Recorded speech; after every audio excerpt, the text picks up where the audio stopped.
जो Hindenburg research part 2 का सनसनीखेज खुलासा आया है, उसके मुताबिक सेबी की प्रमुख माधवी बुच और उनके पति धवल बुच उन्हीं ऑब्सक्योर बर्मुडा या मॉरिशस फंड में इन्वेस्टमेंट कर रहे थे जिनके साथ गौतम अडानी के भाई विनोद अडानी का संबंध था। एक बड़ी फेमस लाइन है, मेरा कातिल ही मेरा मुंसिफ है। यहां पर तो मुंसिफ ही कातिल निकल रहा है। तो जो कोतवाल है जिसको जांच करनी थी, उसका उन्हीं तथाकथित फंड में इन्वेस्टमेंट था इस रिपोर्ट के मुताबिक, जहां पर विनोद अडानी का संबंध था। तो अब एक स्वतः सवाल उठता है कि क्या अडानी महाघोटाले की जांच इसलिए नहीं हो रही थी क्योंकि जिसको जांच करनी थी इस रिपोर्ट के अनुसार, इस रिपोर्ट के मुताबिक वो कहीं ना कहीं उसमें संलग्न थी। इस पूरे खुलासे ने सेबी चीफ, इस देश की सरकार और इस देश के प्रधानमंत्री नरेंद्र मोदी की इंटेग्रिटी को तार तार करके रख दिया है। इससे पहले की बीजेपी, और वो कर रही है, नाम अडानी का आ रहा है, नाम सेबी का आ रहा है, नाम माधवी बुच का आ रहा है, नाम ब्लैकस्टोन का आ रहा है। बीजेपी को क्या तकलीफ है? वो काहे दंगल में, अखाड़े में उतर कर बचाव पे आ गए? सवाल यह है कि हम अपने आप को विश्व गुरु कहते हैं, लेकिन इतना बड़ा कलंक हमारे मार्केट रेगुलेटर पे, 3 से 4 ट्रिलियन डॉलर का पैसा लगा हुआ है हमारे मार्केट में। हम किस तरह से डोमेस्टिक या फॉरेन इन्वेस्टर को आज ये विश्वास दिला सकते हैं कि हमारे यहां रूल ऑफ लॉ है, जब सबसे ऊंचे पद पर बैठा हुआ मार्केट स्वामी, मार्केट को रेगुलेट करने वाले व्यक्ति के ऊपर इतने गंभीर आक्षेप है। एक गांव में डाका पड़ा, डाकुओं ने अंधाधुंध लूट मचाई, खूब लूटा खसोटा, माल इधर से उधर किया। शक था कि लुटेरों के साथ गांव का मुखिया मिला हुआ है, उसकी मिली भगत है। तो लोगों को समझ में नहीं आया वो क्या करें। वो कोतवाल के पास गए, उन्होंने कोतवाल से कहा कि आप जांच कीजिए। तो कोतवाल आनाकानी करने लगा। कोतवाल कभी इधर की बात करे, कभी उधर की बात करे, कहे कुछ सबूत नहीं मिल रहा है। कोतवाल बगले झांकता था, लोग परेशान हो गए।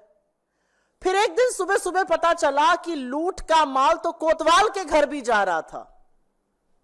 तो एक मुहावरा हमारी तरफ कहा जाता है, जब सैया भय कोतवाल तो डर काहे का। और ऐसी ही कुछ कहानी अडानी महाघोटाले की भी प्रतीत होती है।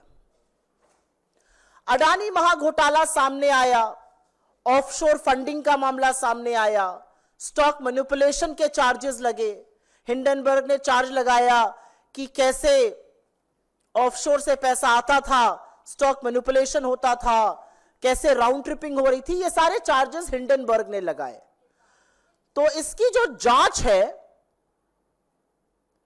वो market regulator, security and exchange board of India, SEBI को सौंपी गई, क्योंकि मार्केट का रेगुलेटर मार्केट पर आंख रखने का काम सेबी करता है। पर अब जो हिंडनबर्ग रिसर्च पार्ट 2 का सनसनीखेज खुलासा आया है, उसके मुताबिक सेबी की प्रमुख माधवी बुच और उनके पति धवल बुच उन्हीं ऑब्सक्योर बर्मुडा या मॉरिशस फंड में इन्वेस्टमेंट कर रहे थे जिनके साथ गौतम अडानी के भाई विनोद अडानी का संबंध था। एक बड़ी फेमस लाइन है, मेरा कातिल ही मेरा मुंसिफ है। यहां पर तो मुंसिफ ही कातिल निकल रहा है। तो जो कोतवाल है जिसको जांच करनी थी, उसका उन्हीं तथाकथित फंड में इन्वेस्टमेंट था इस रिपोर्ट के मुताबिक, जहां पर विनोद अडानी का संबंध था। इस रिपोर्ट में साफ अंकित है कि माधवी बुच का अडानी समूह से संबंधित ऑफशोर फंड में इन्वेस्टमेंट था और सेमी प्रमुख बनने पर उन्होंने अपना शेयर, उन्होंने अपनी शेयर होल्डिंग अपने पति को ट्रांसफर कर दी। तो अब एक स्वतः सवाल उठता है कि क्या अडानी महाघोटाले की जांच इसलिए नहीं हो रही थी क्योंकि जिसको जांच करनी थी इस रिपोर्ट के अनुसार, इस रिपोर्ट के मुताबिक वो कहीं ना कहीं उसमें संलग्न थी। उच्चतम न्यायालय बार बार निवेश की जानकारी मांगता था, सेबी बार बार इधर उधर बगले झांकता था। सेबी ने तो यह तक कह दिया था, we have drawn a blank, हमें कुछ मिल ही नहीं रहा है। ये मिनिमम लेवल पर, at the absolute minimum level, ये पारदर्शिता के तार तार करता है। And at the absolute maximum level, ये संभवतः सबसे बड़ी क्रिमिनल कंस्पिरेसी है। एक महाघोटाले की जांच करने वाले संलग्न, और खैर उनकी नियुक्ति करने वालों की अभी हम बात करते हैं। एक बात और साफ है कि इस पूरे खुलासे ने सेबी चीफ, इस देश की सरकार और इस देश के प्रधानमंत्री नरेंद्र मोदी की इंटेग्रिटी को तार तार करके रख दिया है। उनकी कोई इंटेग्रिटी नहीं बची है। उनकी साख, उनकी प्रतिष्ठा, उनकी कर्तव्यनिष्ठा पर जबरदस्त सवाल है। वो कटघरे के घेरे में आज खड़े हुए हैं और यह पूरा समझ में आता है कि परम मित्र को बचाने के लिए बड़ी साजिश रची गई है। यहां दाल में काला नहीं है, यहां पूरी की पूरी दाल ही काली है। और इससे पहले कि बीजेपी, और वो कर रही है, नाम अडानी का आ रहा है, नाम सेबी का आ रहा है, नाम माधवी बुच का आ रहा है, नाम ब्लैकस्टोन का आ रहा है। बीजेपी को क्या तकलीफ है? वो काहे दंगल में, अखाड़े में उतरकर बचाव पे आ गए? ये कौन सा तिनका है? क्योंकि दाढ़ी में तिनका तो है और उसका खुलासा भी हम करेंगे। तो इससे पहले कि बीजेपी कहे कि हिंडनबर्ग रिसर्च जो है वो देश विरोधी है, वो अंतरराष्ट्रीय साजिश रच रही है देश के खिलाफ, यहां पर बताना जरूरी है कि लोकतंत्र में सरकार को जवाबदेह बनाने के लिए, ईमानदार बनाने के लिए और सुनिश्चित करने के लिए कि देश के कानून का पालन हो, इसके लिए विपक्ष प्रतिबद्ध है। पिछले 10 सालों में इस देश के कानून अप्रत्याशित तरीके से देश के दलितों पर, आदिवासियों पर, पिछड़ों पर, माइनॉरिटीज पर, ऑपोजिशन पर लगे हैं, लेकिन धन्ना सेठों पर, रसूख वाले लोगों पर, सत्ताधीशों पर इन कानून का कोई इंपैक्ट नहीं है, कोई इफेक्ट नहीं है। और इसलिए कुछ बहुत जरूरी सवाल है। सवाल सबसे पहले सेबी चीफ माधवी बुच जी से है। पहला सवाल यह है कि क्या आपने 2015 में ग्लोबल डेवलपमेंट अपॉर्चुनिटी फंड का हिस्सा बनकर IPE प्लस फंड 1 में निवेश किया था, जो गौतम अडानी के भाई विनोद अडानी से भी संबंधित है? दूसरा सवाल, जब आप सेबी की पूर्णकालिक सदस्य थी तो क्या आपने IPE प्लस में अपने निवेश को, अपनी शेयर होल्डिंग को सेबी के सामने उसका खुलासा किया था, उसका डिस्क्लोजर किया था या नहीं किया था? क्या आप यह बता पाएंगी कि अडानी एंटरप्राइजेज और उनके पूर्व निर्देशक Anil Ahuja IPE plus fund से किस तरह से संबंधित थे? उन्होंने IIFL के साथ इस फंड की स्थापना कैसे की थी? क्या आप यह बता पाएंगी कि जब आप सेबी की पूर्णकालिक निदेशक थी तो क्या आपने सिंगापुर में एगोरा पार्टनर्स या भारत में एगोरा पार्टनर्स में हिस्सेदारी, शेयर आपके थे या नहीं थे? क्या आपने इसका डिस्क्लोजर सेबी को किया था? क्या आपने इस शेयर होल्डिंग के माध्यम से पैसा कमाया है? क्या आपकी रेवेन्यू स्ट्रीम आई है? किन संस्थाओं ने इस कंसल्टिंग फर्म एगोरा को बिजनेस दिया? क्या आप ये बता सकती हैं? क्योंकि एक वक्त में आपके पास पूरा इसका स्वामित्व था रिपोर्ट के अनुसार। क्या आपने 2022 में एगोरा में अपना स्वामित्व, अपनी शेयर होल्डिंग अपने पति को ट्रांसफर की थी, जैसा कि यह रिपोर्ट कह रही है? वो कौन सी संस्थाएं हैं जो आज भी एगोरा को कंसल्टिंग फर्म, कंसल्टिंग का बिजनेस दे रही हैं? वो भारत की कौन सी कंपनीज है? क्योंकि सेबी चीफ रहते हुए यह डिस्क्लोजर करना भी जरूरी है। क्या आपने सेबी को सूचित किया था कि आपके पति ब्लैकस्टोन से अब संबंधित है, जो रीट्स में एक बहुत बड़ा खिलाड़ी है? आपने या सेबी के किसी समूह ने या सेबी की किसी मीटिंग ने ब्लैकस्टोन से अकेले, अडानी ग्रुप से अकेले या किसी ऐसी कंपनीज के साथ मीटिंग की है जिनका ब्लैकस्टोन और अडानी से लेना देना है। सुप्रीम कोर्ट को सेबी ने कहा हमारे हाथ कुछ नहीं लगा, वी ड्रू अ ब्लैंक। क्या आपने कोर्ट द्वारा स्थापित समिति और इस देश के सर्वोच्च कोर्ट को यह बताया था कि जिन फंडों की जांच आपको सौंपी गई है उनमें से कुछ तथाकथित तौर पर इस रिपोर्ट के मुताबिक वो फंड थे जिनमें आपकी हिस्सेदारी, आपकी शेयर होल्डिंग थी? क्या आपने इसका खुलासा सुप्रीम कोर्ट गठित समिति या खुद सुप्रीम कोर्ट के सामने किया था? और एक सबसे बड़ा सवाल, अगर ऐसा था, अगर आपकी शेयर होल्डिंग थी, और उनका स्टेटमेंट कहता है मेरी शेयर होल्डिंग थी जो मैंने ट्रांसफर कर दी थी, तो आपने अपने आप को इस जांच से क्यों नहीं रिक्यूज किया? Caesar's wife has to be above suspicion.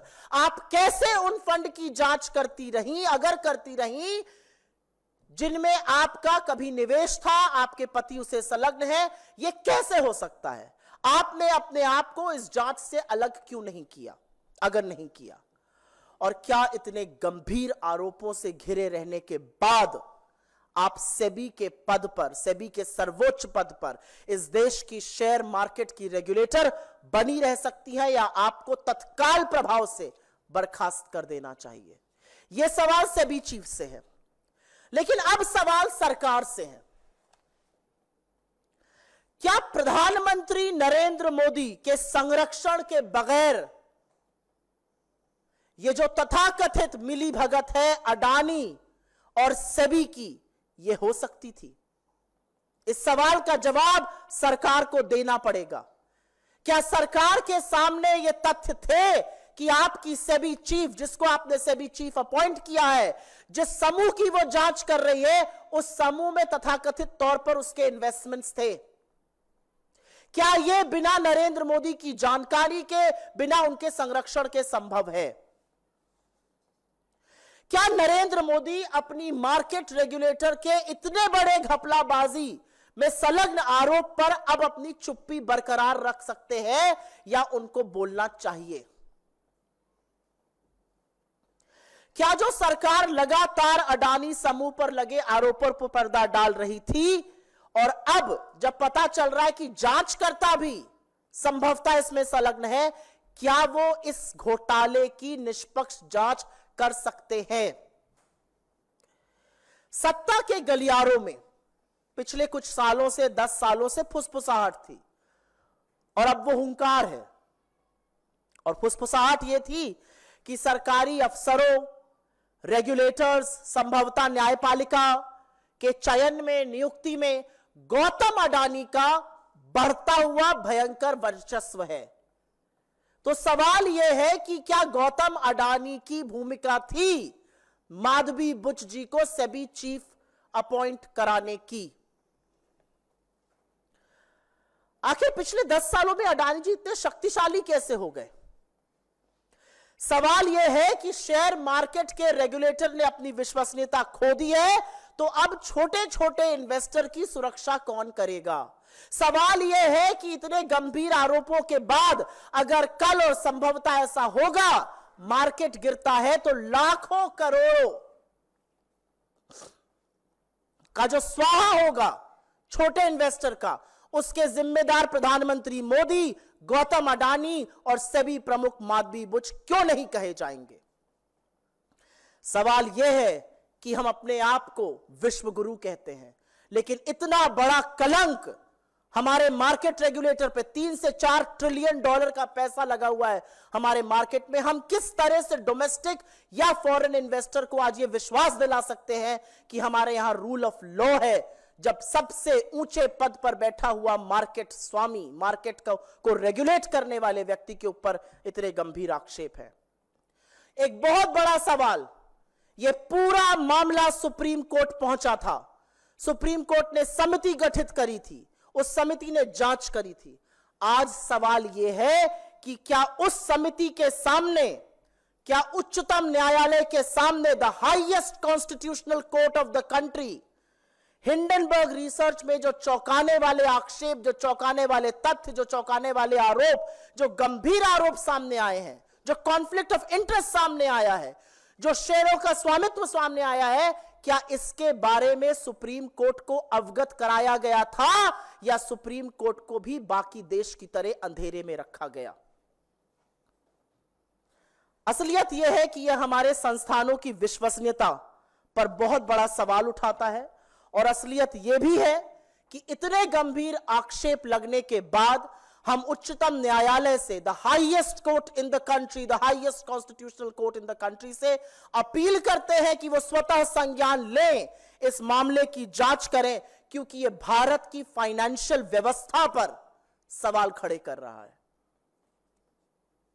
असलियत यह है कि इस महाघोटाले की जांच सिर्फ और सिर्फ जेपीसी से हो सकती है, जिसका गठन नरेंद्र मोदी करने से डरते हैं। लेकिन कब तक डरिएगा आप और कब तक बचाइएगा अडानी को, क्योंकि महाघोटाला इतना बड़ा है, उसके डंक इतनी दूर दूर तक फैले हुए हैं कि अंततोगत्वा एक ना एक दिन आप लोग पकड़े जाएंगे। लेकिन तत्काल प्रभाव से सेबी चीफ को उनके पद से हटाना पड़ेगा, अन्यथा सरकार की विश्वसनीयता, मार्केट की विश्वसनीयता, मार्केट रेगुलेटर की विश्वसनीयता पर बहुत बड़ा सवाल है। और सबसे बड़ा कहर छोटे छोटे जो निवेशक हैं वो उन पर बरपेगा जब इसका नेगेटिव प्रभाव हमारे मार्केट पे पड़ेगा।